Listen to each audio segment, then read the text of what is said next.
Hello friends, guess what? We just bought a new project. Look at this.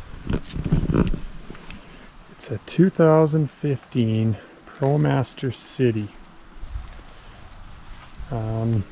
Just bought it. It's our second van. It's got 112,000 kilometers on it.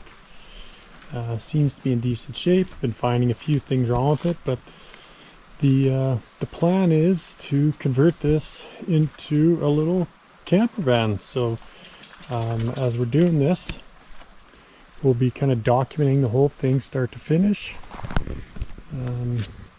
Yeah, we're excited. Hopefully you can follow along. So open this up.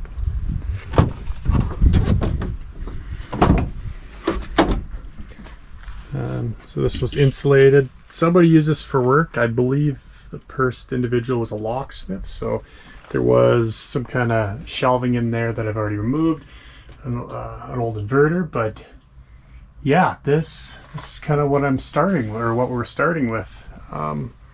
Still trying to hash out exactly how the design and layout will be. Same thing here. I originally thought this was metal as well, but again, they just put vinyl on here as well, so we'll be taking that off. So we'll get some, hoping to get some really good natural light in there. So as I progress through the van build, I'll be sharing kind of all the costs that it's taking to build this van out. So yeah, so you're completely aware of what it costs to build something like this.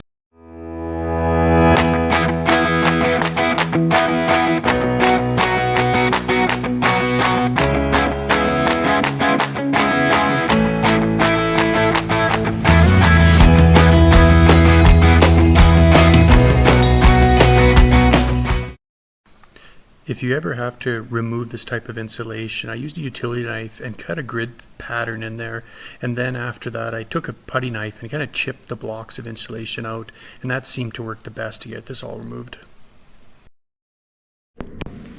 So for some reason, the prior owner, they insulated this window, put vinyl on it.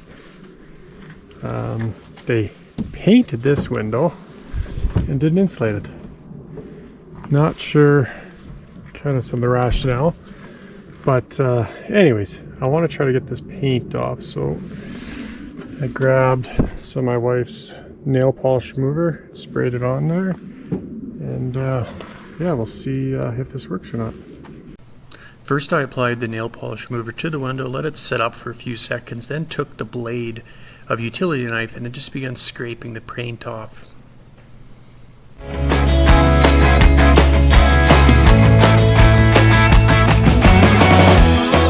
Alright, I finally just got done getting rid of all the insulation, so here's kind of the finished product. I didn't do a lot of videotaping. As you can see, I decided to do the ceiling.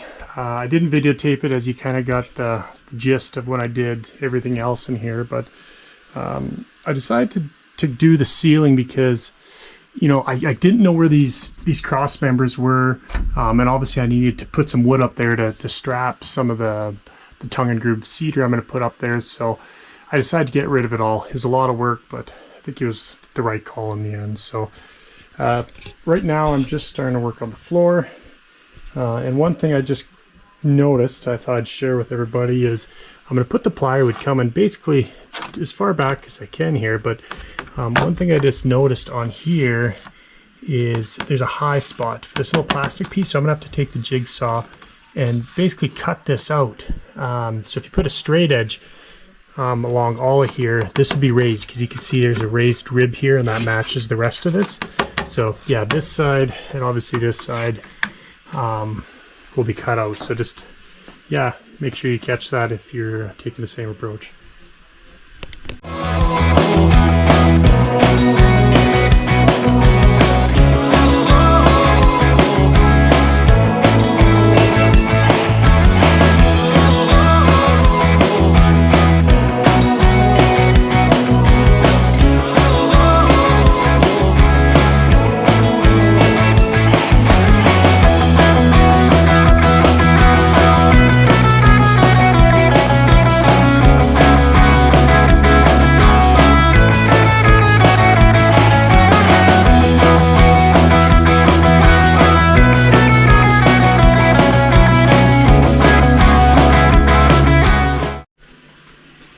So what I've done here is I put a whole bunch of random tape marks, but you can see they're all lined up to the high points where I plan to put screws.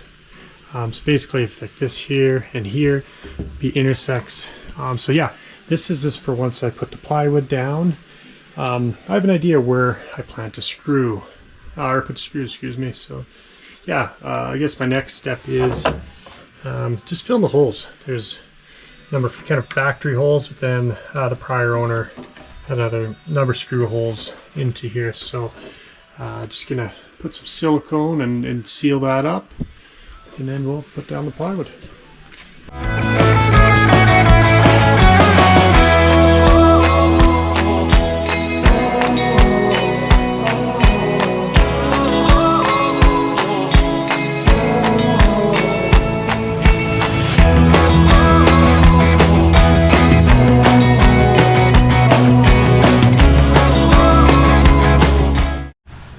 So I just finished getting, or chalking the lines on here, as you can see. For obvious reasons, so I know exactly all these intersections is where I'll be putting screws. The type of screws I'm using are these kind of self-drilling, self-tapping, kind of flathead, I don't know what you call them, but 1.25 inch long. This is kind of what I had at home. Just kind of looking at it, I probably would have, if I were to buy them, I would probably get 1 inch. I think I'm using 3/8 plywood. They're just a hair long, but I think they should work for today. The first step here before installing the screws is I got a countersinking bit, and that allowed the screws when installed to sit flush in the plywood.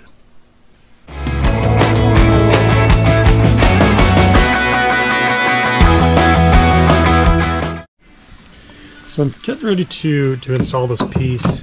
One thing I kind of knew going into it is just with this plastic insert, it actually, this thing dips down a bit. So it needs to be lifted up a little bit. Kind of what I come up with is I am going to use a silicone and just build it up here a bunch. And go from there, and then I'll screw it down a couple places, and then I have my ruler here and a straight edge, and that'll get it level. I'm thinking, once I have a decent amount of silicone there or sealant, it'll hold it nice and level. And at the end of the day, it really doesn't matter a whole bunch if it's not 100% level.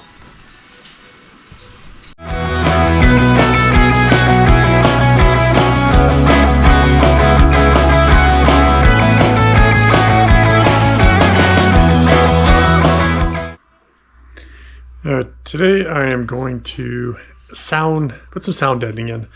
The mats I bought were these Kill Mat ones.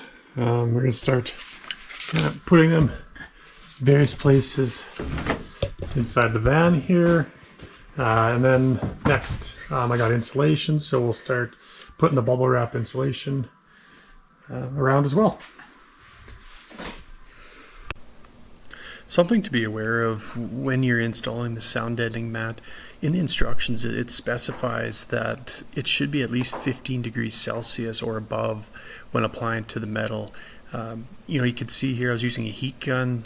In my garage that morning it was colder than 15 degrees, so I did decide to try to use a heat gun and warm up the metal prior to installing it on the wheel wells, and I think it definitely did help. So I just finished installing all the sound deadening mats. Overall, I thought it went relatively easy. Just press them on there, kind of roll them on. And let's be honest, this is all being covered up, so you don't need to be the fanciest at it. You can kind of see here, I just let it, I wasn't worried about making a nice clean edge. Couple mats along the window there. You can see what I did on the roof here. I didn't show it on video, but I probably went overkill, but the package of mats I bought, there's a lot in there. I probably still have 40% of them left, so I just started putting them a lot more on the roof. But one thing to note is when I originally did all this, this is about 6 days later, and I actually had 2 mats fall. over those, whatever, 5 or 6 days. Two things come to mind what could have caused it. One, like I mentioned early on, it says the metal's supposed to be 15 degrees. It was a cooler morning in my garage when I did it there last week. That could be the reason why, or I think the real reason is I just didn't roll it on here or put enough pressure on there to get it properly on there. So yeah, just be aware that when you are applying it, there are kind of special tools, kind of rolling tools that really help get it on. I primarily used my hands. You'll probably gotta use the utility knife, but use just something with a blunt edge and you can really push these in there. But yeah, now actually I'm going to start working on the insulation. We'll see how this goes. What I'm doing here is I just purchased a 3M kind of spray adhesive. First I'm spraying the van, and then I'm spraying the underside of the bubble wrap foam insulation, giving it just a few seconds to set up, and then you can see I'm just pressing it around to get it to attach to the van. It worked pretty well, as you can see.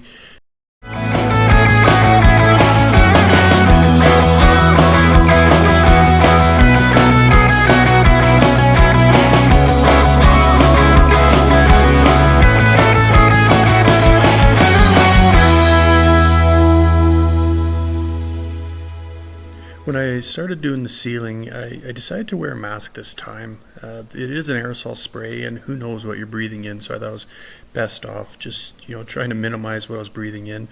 As you can see, I pre-cut, kind of pre-measured all the insulation, and it went up very easy, a lot easier than the sides with all the contours. But yeah, overall I thought this went pretty well as well. Here's a total of costs so far for the 4 items, totaled $179. I will have links to most of the items down below. Well, thank you for watching this video. For the next episode, I'm going to be installing the solar panels, the ceiling fan, vinyl flooring, and also pulling the electrical cables in. If you liked what you saw, hit the thumbs up and subscribe. See you on the next one.